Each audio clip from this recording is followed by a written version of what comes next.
여러분은 현재 어디서 살고 계십니까?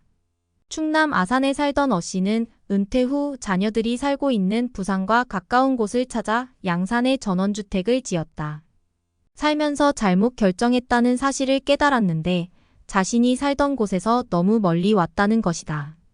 또 자녀들이 자주 찾아올 것을 기대했지만 가깝다고 자주 오는 것이 아니란 것을 알게 됐다. 살던 곳에 터를 잡고 안전하고 편리한 집을 지었으면 좋았을 걸 하며 후회한다. 경치 좋고 공기 맑은 곳에서 노후를 보내고 싶어 시골로 오는 사람들이 많다. 이들 중에는 자신이 살던 곳에서 너무 멀리 와 후회하는 경우를 자주 본다. 고령자를 대상으로 조사해보면 현재 살고 있는 집에서 노후를 보내고 싶어 하는 사람들이 가장 많다. 이런 현상을 영어로는 에이징 인 플레이스라고 표현하는데 내 집에서 나이 들기라 풀이할 수 있다. 한국 베이비 부머를 대상으로 노후에 희망하는 주거 형태를 물어본 결과 76%가 현재 살고 있는 집에서 살겠다고 답했다.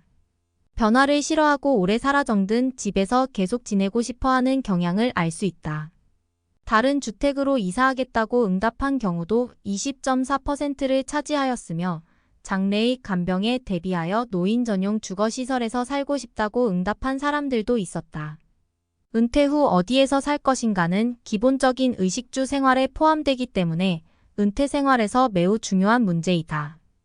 은퇴 후 살고 싶은 지역도 현재 살고 있는 마을을 최고로 치는데 옮겨 살 생각을 해도 사는 곳 근처의 중소도시나 인근 농어촌 지역 정도를 선호한다. 현재 사는 곳에서 나이 들어간다는 것은 자신이 익숙한 곳에서 아는 사람들과 어울려 사는 게 최선이라는 의미도 내포한다. 보험연구원에서 고령자 주거 욕구를 조사한 결과 자녀나 친척들과 가까운 곳, 경제적 투자 가치가 있는 곳은 상대적으로 덜 중요했다. 그보다 미끄러지거나 넘어질 위험이 없는 주택 의료시설이 가까운 곳, 편리한 교통과 접근성 등 안전에 대한 조건을 중요하게 꼽았다. 간병기를 맞아서도 요양원이나 요양병원 등의 신세를 지지 않고 살던 집에서 생활하려면 집을 고쳐야 한다. 노후까지 생각한 집을 짓는다면 안전과 응급 상황을 잘 대처할 수 있도록 지어야 한다. 노후 생활을 위한 터를 찾고 집을 계획한다면 구체적으로 어떤 요소들을 고민해야 할까? 사람에 따라 다르겠지만 노후의 주거에 꼭 필요한 요소들을 정리해본다. 어울려 살 수 있는 사람에 대해 고려해야 하는데 좋은 사람들과 어울려 살 수 있는 곳이 최고 명당이고 취미생활을 같이 할 수 있다면 금상첨화다. 취미가 같지 않더라도 사람들과 어울릴 수 있는 커뮤니티 공간이 있어야 하는데 시골 노인들이 마을회관 경로당 등을 찾는 이유다. 경제적인 비용도 중요한 요소인데 세금이 많거나 유지관리비가 많이 드는 집은 부담되므로 나이 들수록 주택의 다운사이징이 필요하다. 안전하게 살 수 있는 곳이라야 하는데 치안이나 방범 등에 문제가 없고 이용할 수 있는 병원이나 의원이 주변에 있으면 좋다. 거주 공간도 안전해야 하는데 계단이나 문턱을 최소화하고 안전 손잡이도 계획하는 것이 좋다. 미끄럼 방지 바닥재 화장실 지지대를 만들고 응급비 상벨 등도 설치해두어 필요할 때 간병인 등 전문가의 도움을 받기 쉬운 공간이라야 한다. 생활 편의시설이 갖춰진 곳이어야 하는데 경치 좋다고 외진 곳을 택했다가 나이 들어 후회하는 경우가 많다. 필요할 때 자장면이나 치킨이라도 시켜 먹을 수 있는 곳이 좋으며 그런 곳이라면 편의점이나 은행관공서 등을 이용하기 편하다. 편리한 교통이어야 외부 일을 볼 때 가족이나 친지, 친구 등을 만나고 싶을 때 대중교통을 쉽게 이용해서 이동하기 편해야 한다. 따뜻하고 온화한 날씨도 고려해야 하므로 일조량이 많고 온습도가 적당하고 하루 종일 볕이 잘 들고 쾌적하고 온화한 곳이 건강에 좋다. 병원은 30분 이내에 있는 집을 선택해야 하는데 그 이유는 우리가 기초 의료 서비스에 접근하기 위한 최단 시간이 30분이기 때문이다. 노후에 내가 살 집을 정할 때 고려해야 할 몇 가지를 더 살펴보자. 복지관이 가까이 있는 곳이 좋은데 요즘 우리나라의 노인 복지 정책이 선진국에 못지않을 정도로 잘 되어 있다. 지금이야 근처에 친구들도 있고 아직 왕성하게 일하시는 분들도 계시겠지만 나이 들면 들수록 우리가 사는 곳에서 배움과 즐거움을 찾아야 한다. 그러다 보니 자연적으로 복지관을 찾는데 그 이유는 복지관 안에는 교육과 돌봄이 다 있다.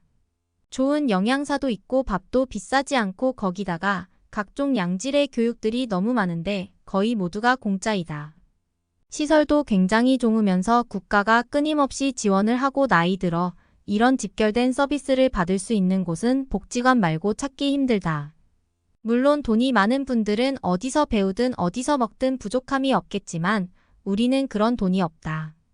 자녀와 같이 살아야 한다면 가치보다는 근처를 선택해야 한다. 우리는 자녀와 살고 싶지 않지만 어쩔 수 없이 함께 살아야 하는 상황이 올 수도 있다. 많은 시니어분들이 사별을 경험할 때 이사를 생각하게 된다고 한다. 사별을 경험하게 되면 내가 몇십 년을 살던 내 집이 갑자기 공허하고 무섭기 시작한다. 그런데 만약에 집이 너무 크다면 집을 좁혀가거나 자녀들이 가까이 있는 쪽으로 옮겨가시는 분들이 많이 계신다. 이때 우리가 반드시 생각해야 할 것이 있다. 부모와 자녀가 함께 살면 주거비나 식비의 부담이 줄어들고 외로움은 어느 정도 해소될 수 있으나 사위나 며느리와의 관계에서 오는 새로운 인간관계 스트레스가 생길 수 있다는 것이다. 따라서 자녀와 함께 살아야 한다면 함께보다는 근처에서 사는 것이 가장 이상적이다. 손주가 어렸을 때는 손주를 돌보는데 손을 보태거나 성장을 지켜보며 삶의 활력을 얻는 것도 좋은데 이렇게 자녀와는 적절한 거리를 유지하는 방법이 노후 생활에서 스트레스를 최대한 줄이면서 현명하게 지내는 방법이다. 근처에 공원이나 산책로가 있는 집을 선택해라. 우리나라 65세 이상의 시니어들의 스포츠나 산책 등의 야외 활동 참여가 점차 증가하는 추세이다. 즉 노년기에는 늘어난 시간적 여유를 이용하여 산책이나 가볍게 운동을 할 수 있는 공원 또는 산책로가 주변에 있는 주거 환경이 좋다. 노년기가 되면 활동성이 떨어지고 야외 활동을 적게 하게 되지만 나이가 들수록 적당한 야외 활동을 하여 신체 활력을 증진해야 한다. 동네 주변의 산책은 신선한 공기와 자연으로 인하여 심혈관 건강 증진뿐만 아니라 노인 우울증 예방에도 아주 좋다. 위의 여러 가지를 개개인의 처지를 잘 판단해서 편안하고 안전한 집에서 노후를 행복하게 보내시기를 기원한다. 앞으로도 노후와 관련된 좋은 정보를 빠르게 원한다면 구독과 좋아요는 물론이고 댓글로 서로의 의견을 주고받는 상호작용의 고마움을 경험하고 싶다.